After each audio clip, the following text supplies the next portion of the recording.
celui qui perd son procès trouve qu'il a été mal jugé. C'est une règle d'or. Rarement sont ceux qui vont devant la justice et qui perdent et qui disent j'ai été bien jugé. Le juge ne m'a pas compris.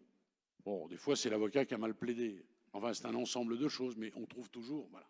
La conciliation, ça permet en réalité d'accéder à la justice dans une forme d'acceptation. Et j'ai fait un certain nombre de choses dans mon projet de loi qui s'appelle Confiance, vous voyez, je parlais tout à l'heure d'intuition, pour favoriser la conciliation, et je le ferai chaque fois que c'est possible. Alors, il y a un certain nombre de difficultés matérielles dont j'ai pleinement conscience, et je dois vous dire que les services de la direction des services judiciaires travaillent à améliorer votre situation. Peut-être, Monsieur le Premier Président, vous voulez dire un mot sur la situation des conciliateurs dans la région? Et peut-être dire ce que l'on pourrait améliorer à vos yeux.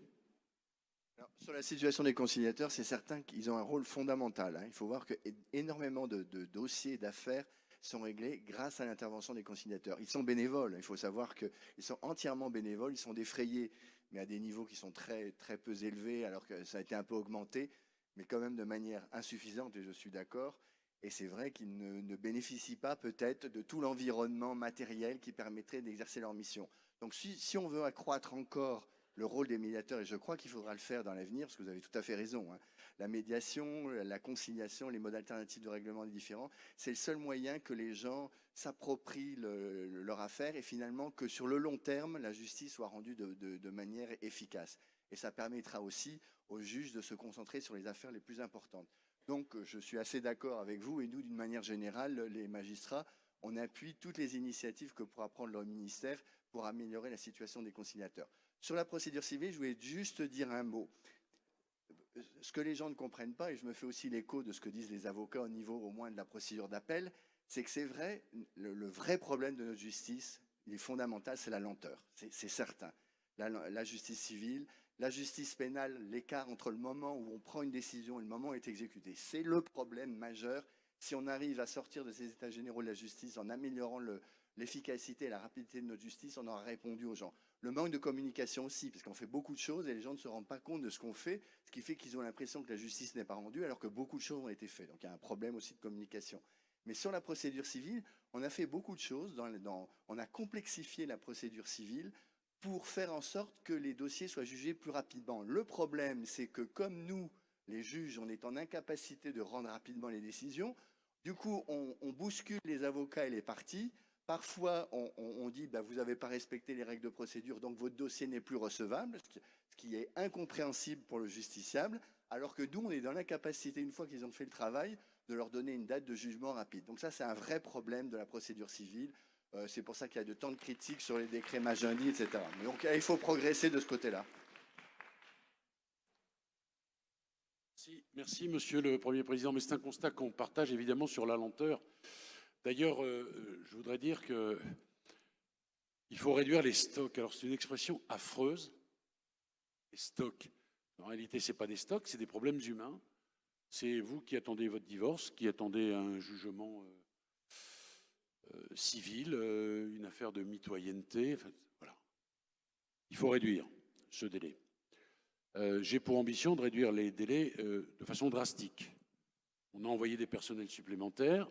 Il y a eu justice de proximité pénale, monsieur le procureur, vous nous en avez parlé, et justice de proximité civile. Alors, on n'a pas encore les résultats nationaux, parce que pour avoir des retours d'une politique pénale, il faut environ 1 an. Mais on a des premiers résultats. Et les résultats que vous avez ici, d'ailleurs, ils sont très encourageants. Je vais vous donner 2 exemples. À Nanterre, depuis qu'on a envoyé ce personnel supplémentaire, c'est plus 30% de dossiers traités en plus d'ici la fin de l'année. Lyon, pardon, je n'ai pas la traduction en pourcentage, mais c'est plus de 800 dossiers qui seront traités en plus d'ici la fin de l'année. Donc 800 dossiers, s'il y a 2 parties par dossier, c'est souvent le cas, hein, 2 adversaires, parfois c'est 3, mais c'est 1600 personnes, ça ne s'appelle plus du stock, ça s'appelle 1600 citoyens qui vont avoir la décision de justice qu'ils espèrent. Ça, c'est un effort qu'il faut conduire. Moi, je veux aller avec vous, parce que vous êtes une force de proposition aussi, vous avez compris, il y a les citoyens, il y a aussi les professionnels. Je veux qu'on règle ces questions. J'ai fait un déplacement aux Pays-Bas récemment. Il y a aux Pays-Bas une réserve d'avocats, Madame la bâtonnière. Alors, à La Haye, il y a 1500 avocats, il y en a 40 qui deviennent magistrats une fois par mois. Ils ne signent pas hein, les jugements, mais ils participent. Naturellement, c'est 40 personnels supplémentaires. Ils vont faire ça à Rotterdam, naturellement, puisque pour éviter les situations dans lesquelles l'avocat aurait eu à connaître telle ou telle partie. Et on fait la même chose avec les greffiers. Il y a des greffiers ce soir parmi nous. Et pareil, il y a une réserve de greffiers qui vont faire du juridictionnel. Et j'y suis allé avec des magistrats et on était tous sidérés par ça. Mais on se disait, c'est peut-être une piste de réflexion, naturellement. Moi je ne suis pas, comment dirais-je, celui qui impulse les solutions. Hein. Moi, je les reçois, je les trierai, je prendrai ma responsabilité politique. Mais voilà des choses sur lesquelles on peut réfléchir ensemble. Et si vous avez des idées, évidemment, bienvenue. Parce qu'il faut qu'on réduise absolument ces délais. Et je l'ai dit tout à l'heure, dans les contestations et dans ce manque de confiance, le premier item qui sort, c'est la justice est trop lente. Alors que nous avons maintenant un nombre de magistrats, il y a plus 650 magistrats là, sous cette mandature, ça n'est pas suffisant, le travail n'est pas terminé, plus le personnel que nous avons embauché, c'est quand même 1000 personnes au civil, 1000 personnes au pénal, ça n'est pas encore suffisant, évidemment. Et puis ensuite, il y a des règles et des ajustements techniques. Vous évoquiez la procédure, bien sûr qu'il faut aller sur ces questions, il faut la simplifier pour nos compatriotes, pour vous bien sûr, mais pour nos compatriotes, parce que la justice n'a de sens que, au fond, si elle est rendue pour les concitoyens.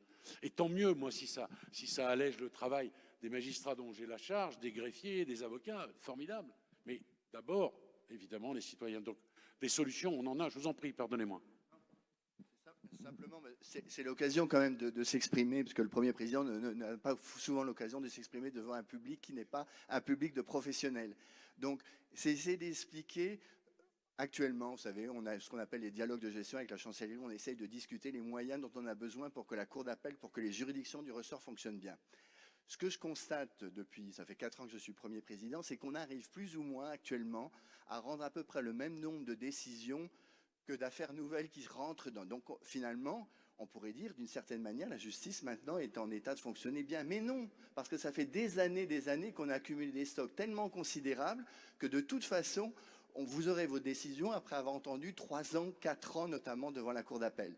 Donc, ce que les chefs de juridiction, ce que les chefs de cour veulent, c'est qu'il y ait un plan Marshall pour la réduction des stocks, et notamment des stocks de la cour d'appel, parce que j'explique la situation qui est différente dans les différents ressorts de la Cour d'appel de France, mais la Cour d'appel de Montpellier, malheureusement, est la Cour d'appel qui connaît les délais de traitement des stocks les plus importants de France. On a des stocks considérables, on juge 2 ans, il faut 2 ans et demi pour juger une affaire correctionnelle, il faut 4 ans pour une affaire immobilière. Imaginez la situation des gens. Moi, je reçois constamment des courriers de gens qui me disent « Mais moi, je ne peux pas rentrer dans ma maison, j'attends la décision de la cour d'appel et je suis obligé de leur dire « Mais votre dossier n'est pas programmable ou il sera entendu ou audiencé dans 2 ans, dans 3 ans, dans 4 ans. » C'est insupportable et nous-mêmes, nous souffrons de cette situation. Donc, nous avons aussi besoin de moyens supplémentaires, encore une fois, même s'il y a des progrès qui ont été faits, Monsieur le ministre, dont acte. Ils ne sont pas suffisants, il faut encore des magistrats suffisants et des greffiers suffisants supplémentaires. À la Cour d'appel de Montpellier, on pourrait créer des audiences et avec les magistrats qu'on a, on n'a pas les greffiers pour le faire.